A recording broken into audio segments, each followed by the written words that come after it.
Veľkonočné podujatie Víno a kraslice sa každoročne koná pred Veľkým týždňom na Kvetnú nedeľu v priestoroch Múzea Kultúrneho centra Južného Zemplína v Trebišove. Tohtoročné bolo mimoriadne úspešné nielen počtom prítomných návštevníkov, ale aj veľmi teplým jarným počasím.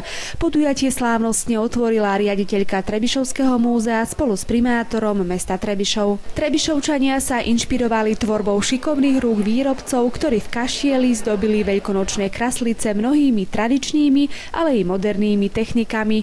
Táto detailná a časovo náročná práca nachádza čoraz častejšie mimoriadnu priazeň mužskej populácie. Už pred bránami kaštieľa čakalo množstvo návštevníkov, čo je pre nás taká výborná spätná väzba k tomu, že toto podujatie má svoje opodstatnenie. Zároveň je našim cieľom v našom múzeu v Trebišovskom kaštieli ponúknuť, aby na ľudí v tomto období a v tomto čase a v tomto priestore zapôsobili naraz na jednom mieste všetky zmysly. Aké by to bolo veľkonočné podujatie bez typických veľkonočných jedál, ktoré sa konzumujú na Zemplíne? Ochutnávku práve takýchto sviatočných dobrôd pripravili majstri a študenti cirkevnej strednej odbornej školy svätého Jozafáta v Trebišove. Ľudia vyrábali rôzne fašírky, napríklad plneným vajíčkom, čo sme rovnako plnili aj my.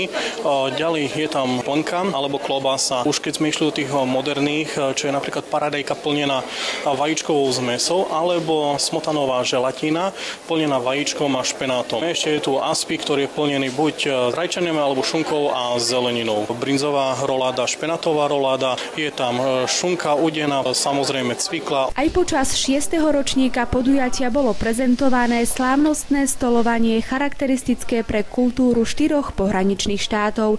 Tentokrát pozvanie prijali zástupcovia stredných škôl z Maďarska, Česka, Poľska a Ukrajiny. Stôl Slovenskej republiky sa vynímal v sviežých pastelových farbách. Veľmi ma teší, že tak ako aj návštevníci môžu vidieť, je tu veľká pestrosť farieb, chutí. Našou motiváciou je aj to, aby či už kolegovia alebo žiaci, ktorí sa zaoberajú gastronómiou, videli nové inšpirácie a mohli sa zase niečo nové naučiť. Novinkou podujatia boli handmade trhy, ktoré boli umiestnené pred vstupom do kaštieľa. Zaujímavé veľkonočné dekorácie, figurky, jarné kvety a mnohé ďalšie výrobky ponúkalo 21 predajcov z celého okresu. Kvetnou nedeľou sa v múzeu začala sezóna jazd na vynovenom historickom traktore s vlečkou, ktoré budú môcť návštevníci absolvovať až do konca septembra. Atmosféru slávnostného podujatia umocnili ľudovým spevom v náreči členovia folklórnej skupiny Omladzina z Novosadu. Z areálu Trebišovského kaštieľa Martina Mištaničová.